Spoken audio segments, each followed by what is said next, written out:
Dahulu kala, di sebuah desa yang sering tertutup kabut bernama Desa Sunyi, hiduplah sepasang suami istri yang sudah sangat tua, kakek Aris dan nenek Sumi. Mereka tinggal di sebuah pondok kecil yang dinding bambunya mulai lapuk dimakan usia. Kakek Aris dikenal sebagai sosok yang sangat pendiam, namun hatinya seluas samudra. Setiap hari, ia bekerja mencangkul di lahan kecilnya, sementara nenek Sumi menenun kain sederhana untuk dijual ke pasar. Meski hidup serba kekurangan, mereka tak pernah mengeluh. Suatu malam, saat hujan rintik-rintik membasahi atap rumbia mereka, nenek Sumi bertanya sambil membetulkan letak lampu minyak. Keh, apakah menurutmu Damar masih ingat pada kita? Sudah 30 tahun sejak ia pergi membawa satu-satunya perhiasan peninggalan ibu kita untuk modal di kota. Kakek Aris berhenti mengasah cangkulnya. Ia menatap keluar jendela yang gelap. Damar adalah adikku, Sumi. Darah lebih kental dari air. Dia mungkin sedang berjuang. Kita hanya perlu mendoakannya agar ia tetap menjadi orang baik, apapun keadaannya. Namun, di pasar, orang-orang sering berbisik pedas. Tuan Karta, orang terkaya di desa yang sombong, sering mengejek mereka. Hei Aris, masih menunggu adikmu yang pencuri itu? Dia pasti sudah hidup enak dan malu punya kakak sepertimu yang bau tanah dan miskin. Seru Tuan Karta sambil tertawa terbahak-bahak. Kakek Aris hanya menunduk, tidak membalas. Ia percaya bahwa kebenaran akan menemukan jalannya sendiri.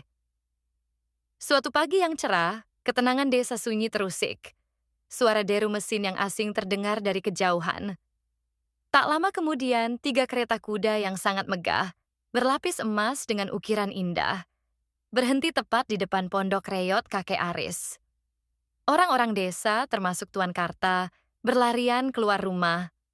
Mereka terbelalak melihat para pengawal berseragam gagah turun dari kuda. Seorang pria muda berpakaian pelayan bangsawan, bernama Aditya, maju ke depan dan mengetuk pintu pondok. Permisi, apakah benar ini kediaman Tuan Aris? Kakek Aris membuka pintu dengan bingung. Benar, Nak. Tapi aku bukan tuan, aku hanya petani biasa. Tiba-tiba, dari kereta paling tengah, turunlah seorang pria tua bertubuh tegap.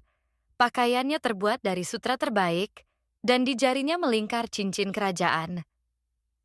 Ia adalah Tuan Damar, sang pengusaha kapal yang kini bergelar bangsawan dari negeri seberang. Suasana menjadi sangat hening. Damar berjalan perlahan mendekati kakaknya, lalu tanpa ragu ia bersujud di kaki kakek Aris yang kotor karena tanah. Damar, kakakku, ampuni aku pulang. Kakek Aris, dengan tangan gemetar mengangkat adiknya. Damar, benarkah ini kau, adik kecilku? Damar, iya kak, butuh waktu puluhan tahun bagiku untuk membangun armada kapal dan memenangkan kepercayaan raja. Aku bersumpah tidak akan kembali sebelum aku bisa memberikanmu kehidupan yang layak sebagai balasan atas pengorbananmu dulu. Nenek Sumi, kami tidak butuh kemewahan Damar. Kami hanya merindukanmu. Damar menoleh ke arah warga desa dan Tuan Karta yang melongo. Aku mendengar desas-desus di perjalanan bahwa orang-orang menghina kakakku karena kemiskinannya. Ketahuilah, keberhasilanku hari ini adalah karena doa dan modal yang diberikan Kak Aris saat ia sendiri sedang kelaparan. Damar kemudian memerintahkan Aditya untuk membawa beberapa kotak besar. Saat dibuka, isinya adalah kepingan emas, kain-kain sutra, dan surat kepemilikan tanah.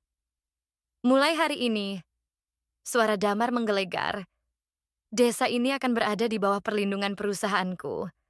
Aku akan membangun sumur, jalan, dan sekolah.